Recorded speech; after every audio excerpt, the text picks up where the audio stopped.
Salut à toutes et à tous, j'espère sincèrement que vous vous portez à merveille. Depuis le soir du 29 janvier, c'est littéralement un raz-de-marée de messages qui déferlent sur nous. En à peine 48 heures, vous avez été une foule impressionnante à nous écrire, à poser des questions, à chercher à comprendre ce que nous avons révélé dans notre dernier... Salut à toutes et à tous, j'espère sincèrement que vous vous portez à merveille. Depuis le soir du 29 janvier, c'est littéralement un raz-de-marée de messages qui déferlent sur nous. En à peine 48 heures, vous avez été une foule impressionnante à nous écrire, à poser des questions, à chercher à comprendre ce que nous avons révélé dans notre dernière émission Choc. Vous savez, celle où l'on dévoile que Bamboam aurait proposé de virer Sheng pour lui trouver un remplaçant, rien que ça. Et franchement, merci. Merci du fond du cœur. Parce que ce genre de réaction, c'est bien plus qu'un simple intérêt. C'est une preuve éclatante que notre travail vous parle, vous interpelle, vous titille l'esprit et vous pousse à vous impliquer. Et ça, c'est précieux. Car voyez-vous, faire du journalisme, ce n'est pas juste balancer des scoops ou égrener des infos froides. Non. Parfois, il faut creuser, relier les points, tirer la sonnette d'alarme ou tout simplement décrypter pour éclairer les citoyens. Et aussi les puissants. Et oui, que ce soit ministre, chef de gouvernement, président ou autre big boss institutionnel, tous, sans exception, lisent et se nourrissent d'infos. Mais attention, lire ne suffit pas. Encore faut-il comprendre. Et c'est là que nos analyses entrent en jeu, pour leur offrir une perspective, une lecture qu'ils n'ont pas toujours, coincés qu'ils sont dans leurs responsabilités, souvent le nez dans le guidon, incapables de prendre le recul nécessaire sur les dynamiques en cours. Après notre précédente émission sur le duel silencieux qui oppose les cercles du pouvoir, notamment autour d'Abouam, le tout-puissant directeur de cabinet de la présidence, une chose est devenue évidente. On ne pouvait pas en rester là. Il fallait revenir à l'antenne, pas pour meubler, pas pour faire du bruit, mais pour adresser un message clair à une seule personne. Oui, cette émission lui est destinée. Et ce message tient en une phrase, simple, directe, presque amicale en apparence, mais lourde de sens. Shengréa, regarde derrière toi. Sérieusement, regarde bien. Pourquoi? Parce que pendant que son absence restait enveloppée d'un silence officiel du côté du ministère de la Défense, aucun communiqué, aucune explication, pas la moindre clarification, d'autres se sont empressés de parler à sa place. Et pas n'importe qui. C'est le directeur de cabinet du président qui s'est chargé de raconter l'histoire, donnant sa propre version des faits. Et ça, c'est tout sauf anodin. Rappelons un détail historique. C'est Bam Bam qui, le premier, a publiquement expliqué pourquoi le chef de l'armée ne paraissait plus. Une scène quasiment sans précédent dans l'histoire politique du pays. Parce qu'en temps normal, et je pèse mes mots, jamais un chef de cabinet présidentiel ne se permet de dévoiler aux citoyens les raisons d'une absence du patron de l'institution militaire. Jamais. Ce genre d'information, d'habitude, reste verrouillé à double tour. Là, ce verrou a sauté. Et ça devrait inquiéter plus d'une personne. Revenons un instant au 24 janvier, parce que ce jour-là, sur notre plateau, on a décortiqué une déclaration qui a laissé pas mal de monde bouche bée. Une prise de parole signée Bam Bam, totalement déroutante, presque irréelle tant elle sortait des codes habituels. Et on avait pris le temps de replacer ça dans son contexte, un contexte franchement atypique dans l'histoire du pays. Soyons clairs, ce genre de scène, vous aurez beau chercher, vous ne la verrez pratiquement nulle part ailleurs. Même dans les États qui se revendiquent comme des modèles démocratiques. Dans les systèmes politiques où l'armée reste à sa place, c'est-à-dire en dehors des luttes de pouvoir, les choses sont réglées comme du papier à musique. Les chefs militaires ne font pas de politique, officiellement du moins, et ceux qui travaillent dans l'ombre des présidents respectent une règle d'or, la discrétion absolue. Un directeur de cabinet dans ces pays-là, ce n'est pas une vedette médiatique. Ce n'est pas quelqu'un qui monte au créneau pour commenter l'absence d'un haut responsable. Encore moins quand on parle d'une institution militaire qui relève du domaine souverain, ultra sensible. Même dans les grandes démocraties qu'on nous cite en exemple à longueur de journée, l'armée reste en dehors du jeu partisan. Elle ne prend pas position publiquement dans les querelles politiques. Elle demeure une structure régalienne, encadrée, silencieuse sur ce terrain. Autrement dit, ce qu'on a vu chez nous, ce n'est pas juste inhabituel, c'est carrément hors norme.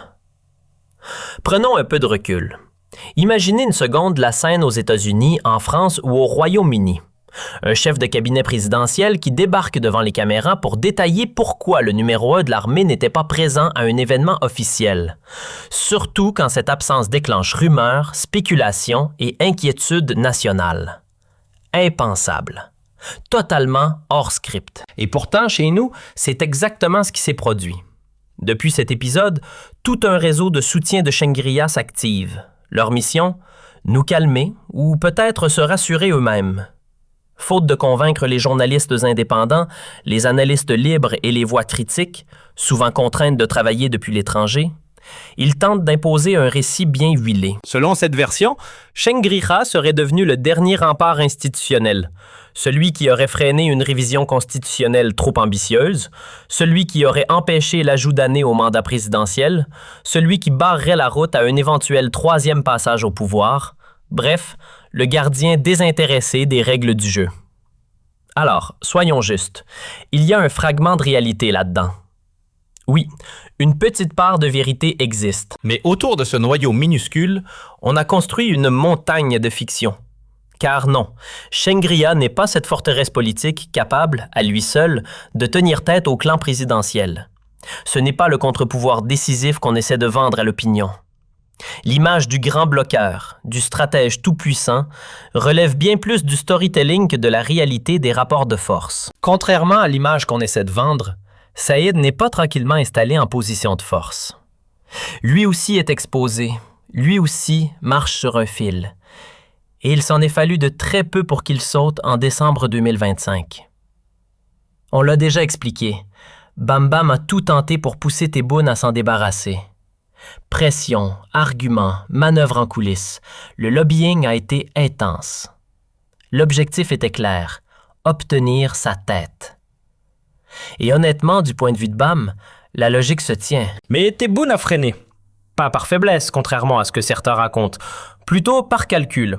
Car s'il le voulait vraiment, un simple décret signé en quelques minutes suffirait à écarter Shangri-La. Le pouvoir légal, il l'a. Alors pourquoi ne l'a-t-il pas fait? Parce qu'ouvrir un bras de fer frontal avec l'armée n'est pas dans ses plans. Et surtout parce que, jusqu'ici, Shangri-La n'a jamais rompu avec lui. Oui, il s'est opposé à certaines lignes rouges. Une modification constitutionnelle trop brutale, l'idée d'allonger le mandat en cours. Là-dessus, il a mis des limites. Mais il n'a pas défié Tebboune lui-même. Au contraire, il l'a soutenu lors du second mandat et reste, globalement, un partenaire fiable du système en place. Et Tebboune n'est pas dupe.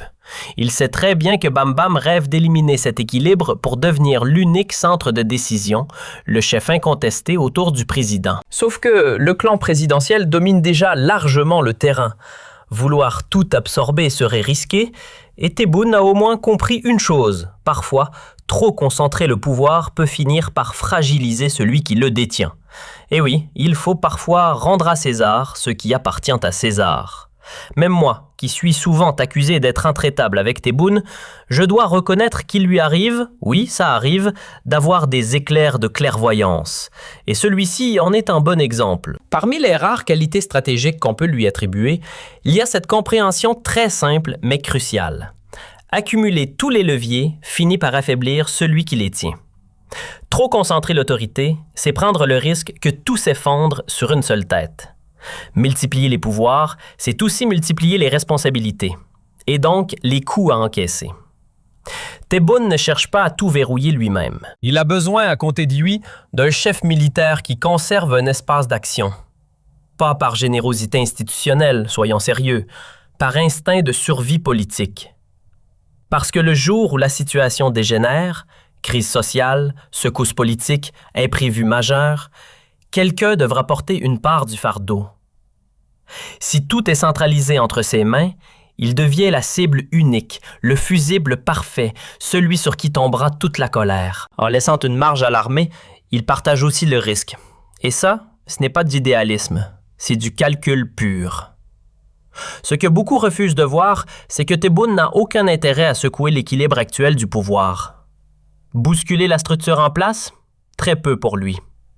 Si Shangri-La est toujours là, ce n'est ni par hasard ni par faiblesse, c'est par calcul et par prudence.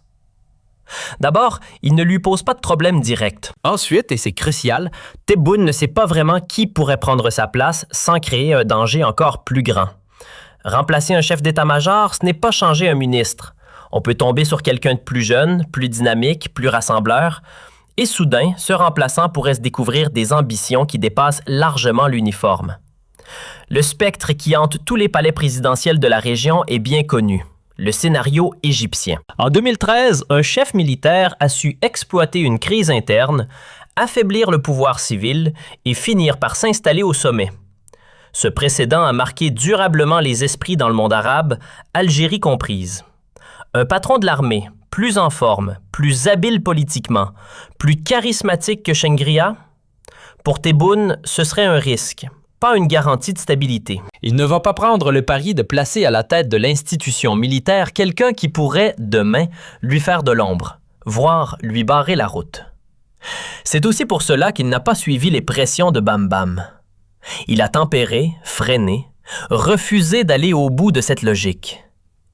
Oui, Chengria a posé des limites sur certains dossiers sensibles, notamment quand il a été question de toucher profondément aux règles constitutionnelles. Sur ce point, il a montré une certaine fermeté. Mais cela ne signifie pas qu'il s'est dressé contre Tebboune. Les faits sont là. Il a soutenu ses mandats et n'a pas contesté son maintien au pouvoir en tant que tel. Son refus portait sur un prolongement jugé excessif, pas sur la légitimité du président lui-même. Ce qui coince vraiment, ce n'est pas une simple divergence technique. Ce qui dérange, c'est l'idée d'aller beaucoup plus loin. Modifier en profondeur les règles du jeu pour ouvrir la porte à un troisième tour, ou rallonger ce qui était censé avoir une limite claire. Autour de ça, une pluie de confidences a circulé. Le camp de Saïd Chengria a fait passer des messages, parfois directement, parfois par intermédiaire. On nous a parlé d'une rencontre, à la mi-décembre 2025, réunissant les hauts responsables militaires. Lors de cet échange, je reste au conditionnel car rien n'a été confirmé de manière indépendante, Chengria aurait exposé le projet présidentiel, touché au texte fondamental pour étendre la durée du mandat en cours. Puis, il aurait demandé l'avis de ses pairs. Toujours selon ces récits non vérifiés, la réaction aurait été nette. Refus catégorique. L'argument avancé? Personne ne voulait revivre une séquence de tension comparable à celle de 2019. Car lorsqu'une crise éclate, ce sont souvent les mêmes qui sont appelés à éteindre l'incendie. Autrement dit, hors de question de créer un problème que l'institution militaire devrait ensuite gérer dans l'urgence. Certains auraient même envisagé de se mettre en retrait pour éviter d'être associés à une telle décision. Mais soyons clairs, tout cela relève du bruit de couloir. Rien de solide, rien de recoupé. Les seuls éléments vérifiables sont beaucoup plus simples. Oui, il y a eu un désaccord entre Abdelmadjid Tebboune et Saïd Chengria au sujet d'un possible allongement du mandat en cours. C'est le seul point confirmé par plusieurs sources crédibles. Pour le reste, on entre dans la zone des interprétations. On a évoqué son absence lors du discours présidentiel de fin décembre devant le Parlement. Puis, tout récemment, un autre épisode a alimenté les spéculations. Le déplacement prévu de Tebboune vers Béchar pour lancer un projet ferroviaire. Le voyage a été reporté. Et aussitôt, certains ont voulu y voir une manœuvre de Chengria, présenté comme vexé et décidant de bouder l'événement après les propos tenus sur son absence précédente. Problème, cette lecture ne tient pas. Le report était lié à des conditions extérieures, pas à un bras de fer personnel. Encore une fois, la rumeur a couru plus vite que les faits. Remettons les choses à leur place. La version diffusée par l'entourage de Chengria ne tient pas debout. L'histoire du déplacement annulé pour des raisons de tension politique? Non. Le voyage vers Béchar a été repoussé pour une cause bien plus banale, la météo. Des conditions climatiques défavorables, rien de plus. Et d'ailleurs, sauf imprévu de dernière minute, le chef de l'État doit s'y rendre dès le début du mois de février pour lancer officiellement le projet ferroviaire annoncé. Difficile dans ces conditions de faire passer ça pour un boycott stratégique. Malgré cela, le camp de Chengria s'efforce de se présenter comme le dernier rempart institutionnel, gardien du texte fondamental, force capable de faire contrepoids, sauveur potentiel face aux dérives du pouvoir. Franchement, c'est une mise en scène un peu trop ambitieuse. Car, en réalité, Abdelmadjid Tebboune domine largement la configuration actuelle. Il n'a pas franchi le pas d'un allongement direct du mandat, ni supprimé formellement la limite des termes. Mais il a introduit des mécanismes de révision constitutionnelle liés à des scénarios de transition flous, présentés comme des garde-fous contre le chaos institutionnel, et qui pourraient, en pratique, prolonger sa présence au sommet. Autrement dit, le rapport de force ne correspond pas du tout à la légende qu'on essaie de vendre. Ce petit montage juridique pourrait, en théorie, ouvrir la voie à une présence au sommet bien au-delà de 2029. Et sur ce point, Shengrya n'a pas déclenché d'alarme majeure. Sa ligne rouge était plus limitée. Ne pas toucher à la durée officielle du mandat en cours, ne pas modifier frontalement ce cadre précis. Son message était simple. L'institution militaire ne veut pas hériter des conséquences d'un bouleversement aussi visible. Autrement dit, on est loin d'un affrontement frontal entre lui et Abdelmadjid Tebboune. Le vrai nœud du problème se situe ailleurs. La tension réelle oppose Bam Bam à Saïd Shengrya. Bam sait qu'il ne fait pas l'unanimité dans les hautes sphères militaires. Il sait aussi que le chef d'état-major ne le porte pas particulièrement dans son cœur. Sa proximité avec le président dérange et il en est parfaitement conscient. Dans cette configuration, le principal frein à ses ambitions, c'est Shengrya. Son seul exploit, aux yeux de certains, est justement d'empêcher Bam d'avoir le champ libre. Le plan de Bam est limpide. Pousser vers la sortie l'actuel patron de l'armée et installer à sa place un responsable totalement aligné avec le clan présidentiel. Et surtout avec lui-même. Quelqu'un qui travaillerait en parfaite coordination avec ses réseaux. Pourquoi cette obsession? Parce que Bam pense à l'après. Il redoute un scénario où le président ne pourrait plus exercer, pour des raisons de santé, d'accident ou autres imprévus. Le jour où Tebboune ne serait plus là, Bam se retrouverait sans bouclier politique. Et ça, c'est une perspective qu'il cherche à neutraliser dès maintenant. Disons les choses franchement, Bam ne fonctionne pas à l'idéologie, il fonctionne à l'instinct de survie. Sa priorité, c'est lui-même. Il sait parfaitement qu'en cas de chute brutale, mise à l'écart, accident politique ou disparition du protecteur principal, personne ne se lèvera pour amortir sa chute. Alors il anticipe, il bétonne, il sécurise. Et dans cette logique, éliminer Shengrya du paysage devient une mesure préventive. Sauf que, sur ce terrain-là, les deux hommes ne jouent pas dans la même catégorie. Si on observe les rapports de force, le contraste est frappant. Du côté de Bam, les appuis sont nombreux et bien installés. Il dispose de relais solides dans l'appareil judiciaire, d'une influence étendue dans les services de sécurité, y compris les structures de renseignement. Des acteurs économiques gravitent dans son orbite. Des réseaux dans la société civile ont été patiemment structurés. Et le fonctionnement quotidien de la présidence passe largement par lui. Le palais tourne avec ses hommes selon ses circuits. En face, que reste-t-il à Shengrya? Une institution militaire profondément fragilisée. Arrestations en série, mise à l'écart, généraux derrière les barreaux ou poussés vers la sortie. Le corps des officiers a été secoué comme rarement auparavant. Des figures connues se retrouvent en dépension, parfois dans des établissements militaires comme ceux de Blida ou d'Oran. Résultat, une armée morcelée, traversée de tensions internes, loin d'un bloc soudé. Là où Bam a consolidé ses réseaux au fil des années en dessinant une véritable stratégie d'implantation, Shengrya s'appuie surtout sur un cercle restreint. Son entourage immédiat, quelques commandements régionaux, certains responsables sécuritaires. Beaucoup de ses anciens soutiens ont été remerciés, déplacés ou remplacés par des profils plus proches du camp présidentiel. Même ceux qui tentaient de naviguer entre les deux camps ont fini par comprendre que leur avenir ne passerait pas par une promotion. Utilisés pour stabiliser la situation et faciliter certaines séquences politiques, ils ont ensuite été mis de côté, devenus encombrants parce qu'ils en savaient trop. Dans ces conditions, l'équilibre des forces parle de lui-même. Prenons un exemple révélateur, le cas de Nassar. À un moment, il s'était rapproché du cercle de Shengrya, pensant sans doute y trouver une protection. Résultat, aucune couverture réelle. Au contraire, lorsqu'il a été menacé, Shengrya n'a pas pris la tête du combat pour le défendre. Ce sont d'autres figures de son entourage qui auraient tenté d'atténuer la pression en essayant d'empêcher une incarcération réclamée par le camp présidentiel. Mais au final, Nassar n'a pas été sauvé par celui dont il se pensait proche. Si l'on dresse la liste des cadres militaires autrefois alignés sur Shangri-La et aujourd'hui écartés, le constat est brutal. Officiers des services de renseignement, responsables sécuritaires, figures influentes au sein de structures sensibles.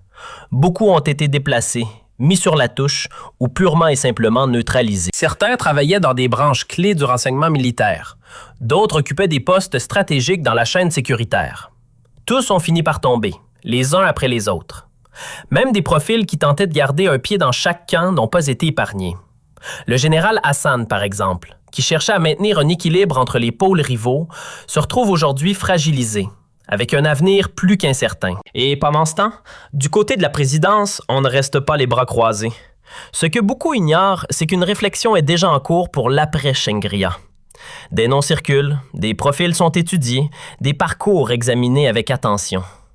Officiellement, rien n'est décidé. Mais en coulisses, des discussions ont lieu, des scénarios sont envisagés. Même si Tebboune a pour l'instant résisté à certaines pressions, rien ne garantit que sa position restera figée dans les mois à venir. Les tentatives d'influence continuent, les calculs évoluent. Et dans les couloirs du pouvoir, on prépare toujours plusieurs coups à l'avance.